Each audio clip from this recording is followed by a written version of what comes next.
నెల్లూరు నెరజానల పేరు చెప్పగానే కట్టుబొట్టుతో ముచ్చటగొలిపే అమాయకత్వం గుర్తుకొస్తుంది. కానీ ఇప్పుడు నెల్లూరు లేడీ డాన్ల వల్ల భయంతో కనిపిస్తుంది.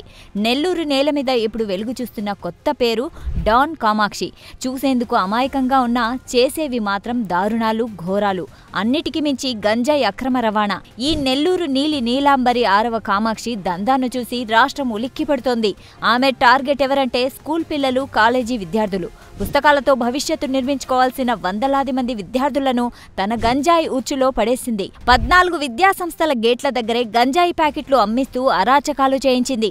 చెత్త ఏరుకునే పిల్లల చేత నేర సామ్రాజ్యాన్ని నడిపిస్తూ గత 5 ఏళ్లలో నెల్లూరులో నేర సామ్రాజ్యంలో పాతుకుపోయింది. పోలీసుల దర్యాప్తులో ఆమె ఇంట్లో ఏకంగా 25 కిలోల గంజాయి, మారణాయుధాలు బయటపడ్డాయి.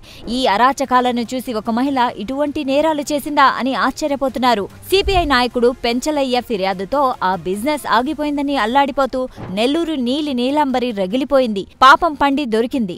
జనం వెళ్లి ఇల్లు కూల్చేశారంటే ఇన్నేళ్లుగా ఎంత వేదన అనుభవించారో. గత ప్రభుత్వ అండ చూసుకుని దళిత జేఏసీ జాక్ ముసుగులో ఈమె ఎంత దడిపించిందో అర్థమవుతోంది.